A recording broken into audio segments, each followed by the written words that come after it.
The main grammar from here are the Da-Words versus the Wo-Words. Darauf achten versus worauf sollte man achten? Worauf sollte man achten? So wo is used for questions. What should you pay attention to? So what to? That's how it would be translated. What to should one pay attention? What to? And then the Da-Words. The Da-Words are used if we already mentioned something and we no longer need to repeat. Zum Beispiel, hast du auf die Deklination geachtet? So did you pay attention to the declension? Hast du auf die geachtet?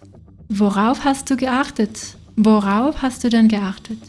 So to what did you pay attention? Worüber habt ihr gesprochen? And here you're addressing more than one person, right? What were you guys talking about? Worüber habt ihr gesprochen? Worüber habt ihr gesprochen? Ah, ihr habt darüber gesprochen. So let's imagine that they already answered. They give you the answer. Ach, darüber habt ihr denn gesprochen. Ah, darüber habt ihr gesprochen. So, oh, you spoke about that. Darüber. Or main sentence and the other sentence, like Hauptsatz and Nebensatz. Also there's a subordinate clause and the main clause.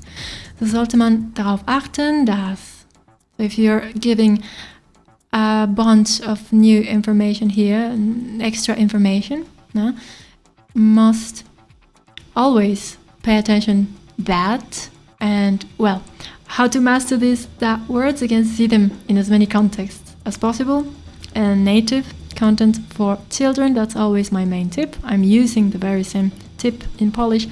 And it's also always better when you have the connection, right? So you're learning from a context and you could infer the meaning from some picture or from some tone of voice or from like you could find the meaning yourself. It's also very meaningful. It's more likely that you remember something you found yourself.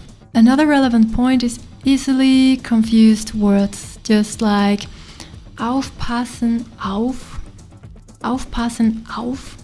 So it has like a double particle, right? But this is the verb with preposition. So when you take care of someone or you take care of something, you can say zum Beispiel, I must or I have to. Ich muss auf meine Schwester aufpassen. I must care for her. So auf would be like for. So I must care for her. So aufpassen is care.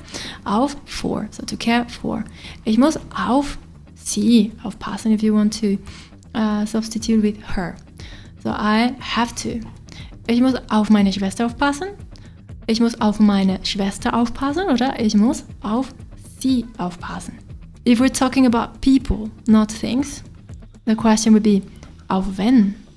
Auf wen musst du denn aufpassen? Who do you have to take care of? Auf wen? So we no longer use worauf, right? Worauf is just for things. Things, concrete, abstract. But for people, you want to use auf wen.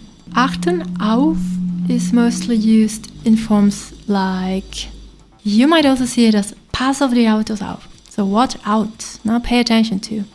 And well, achten is also pay attention to. So when we have very similar words, right, just when we have very similar verbs, something that I do as well is use Juglish. So you can use Juglish in German, obviously, and you will enter the aufpassen. You're going to enter aufpassen, and then you're going to enter achten auf. And you're going to contrast, first of all, how many times those come up in normal real life speech. So that's an excellent tool that you can also use to contrast and to know in which cases, in which context exactly. And well, this is for a bit more advanced learners, but you can definitely profit from it because of the context, because there's many things that can give away what is the context being used. So enter aufpassen and then enter achten auf, see in which context they happen, and you will get the gist, you will get an idea. So definitely use Juglish to verify. Last but not least, these zweiteilige Konnektoren, you can look up this and find more examples. Sowohl als auch. This means both X and Y. So, sowohl X als auch Y. Entweder oder.